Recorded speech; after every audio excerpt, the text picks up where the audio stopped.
I've found what I hope will become my Kiwi Dream. I've got my hands on this little gem nestled in the hills above Karaka Bay, and so my renovation project begins. The challenge, to achieve the right balance between keeping the integrity of the existing architecture and bringing in fresh ideas and stylish design. I'm tackling one room at a time.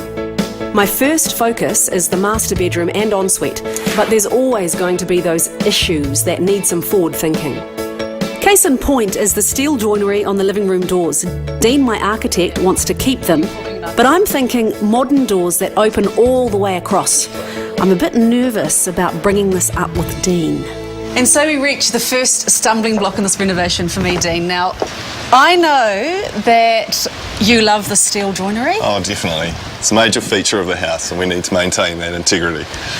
Yes, well, I'm having a few sleepless nights over this because can you imagine what this would look like if I put in aluminium joinery doors all the way over there and there was nothing between me and the sea? How fantastic that would be.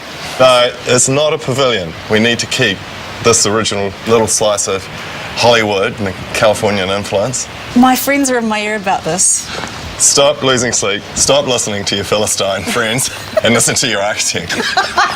Listen, at a later date, if we decide, we'll go with the steel joinery for now, but at a later date, if I decide to put in the doors, we can do that, right? It is possible. Good enough for me.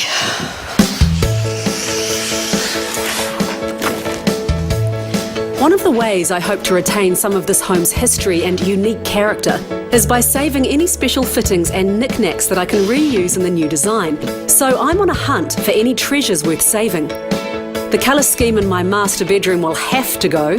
And this built-in wardrobe, well, it works, but just not for me. It's got to be knocked out to make way for my ensuite. Okay guys, get busy.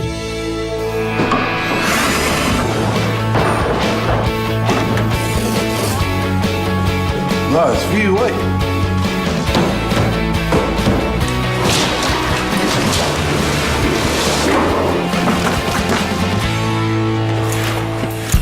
One thing that's got me really worried is the council plans for the property don't clearly show where the stormwater and sewer pipes go, and whether they're old clay pipes or plastic.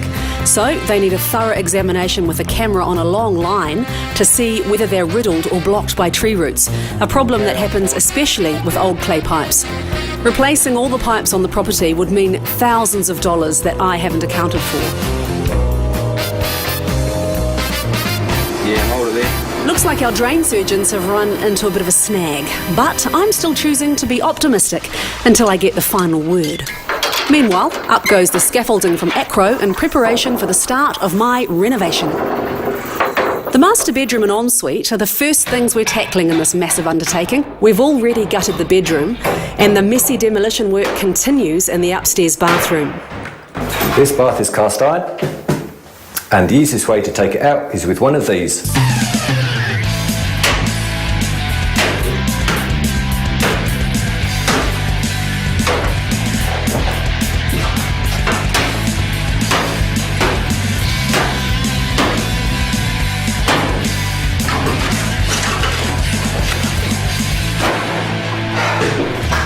Job done. Oh, brilliant. They're coming up intact. Yeah, we're just trying to save as many as we can. So they're not laid in sheets? No, they weren't. They would have been laid singly, and they would have been a long time to lay. Might be able to reuse them in the project somewhere. Yeah, of course. Do you reckon we'll be able to get that soap dish out intact? Of course we will. As long as we don't bash it or chip it, it'll come out right. Softly, softly, Trevor. Yes, that's the way. Thank you. Now my master bedroom is an empty shell. I've had a bright idea that will help to make the view even more of a focus. The problem is, it involves an addition to the current plan and extra costs. So I've asked my Refresh project manager to come take a look, and I can sell her the dream. So if the ensuite comes out to there, and the bed is probably going to come out to around here, I'm only going to be sneaking a peek of Rangitoto, and part of the dream was to be lying in bed, staring out at the vista and seeing Rangitoto. Right, okay, so we're looking at extending the window. Yeah, more window capacity? You can, absolutely, and now's the perfect time to do it. I mean, the walls are exposed, so if you're going to do it, you really need to do it now. That is a bracing wall. We will need to get an engineer in just to make sure that what we do is all okay. Obviously this is outside of what we originally spoke about with this bedroom, but I can do up the extra costings, let you know what the extra cost is going to be, and you could look at getting some more money, or we could look at compromising in places elsewhere that we've already allocated costs to. I'll talk to my finance person. Yep. Mike Pero, I don't think there's going to be a problem. So is that a go? That's a go. Thank you. The soap holders from my upstairs bathroom are one original element that I would really like to keep. They don't make them quite like this anymore. I've got my best man on the job. If anyone can save them, it's Trevor.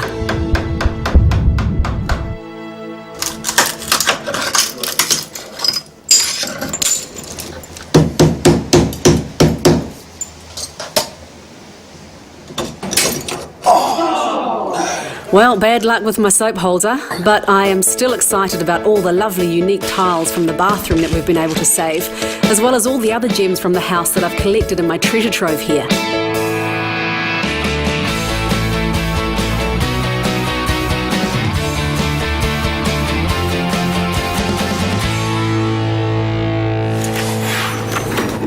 The only thing about renovating pre-loved homes like this is that they are full of surprises.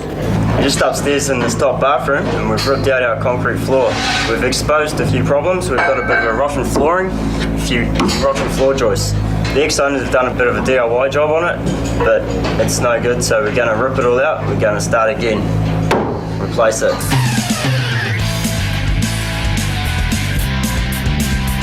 I'm glad Matt has discovered the rot, but all these unwelcome surprises are making me very nervous. First the pipes, then my window extension, and now this. I've only just started and I feel like my budget's already heading in the wrong direction. Well, it's time to talk to my money guy, Mike Pero, and see what he thinks about my dream. So in a place like this, you're hardly likely to overcapitalise. I mean, look at the view. It's a multi-million-dollar view, so there's no problems there. When I first saw this house, my first thought was that I needed to change it from the 2 bedrooms to the 3 bedrooms in case of future sale. Am I on the right path there? Well, that's all good in theory, and absolutely, I agree. But what you've got to consider is overcapitalising is different to working within a budget. You've got a budget, and if you blow that, then you could end up in a very awkward position down the line. I'd hate to renovate just to be forced to sell. Yeah, well, exactly. Too many people without a budget can go in and get all wrapped up in the enthusiasm. They can see what's happening out here, and it would be very easy here, but they forget about the budget. And so at the end of the day, they end up in no man's land. They can't finish it. The bank won't give them any more money, and it can turn really ugly quickly. Good advice from Mike, and it just makes me more nervous about my budget. I've decided to put off asking Mike about arranging more money just now. Perhaps I can make some savings instead. The floor problem in the ensuite has blown out the building budget by a massive $11,000. Also, I wanted that bigger window in my bedroom, which has added another $3,500. And I still haven't heard a cost for the pipe issue. Talia from Refresh has suggested that I cut some from the interior design. That helps, but I'm still over budget. After the break, more bad news. We've hit a little snag. There's no digger digging, no labourers labouring, no work being done.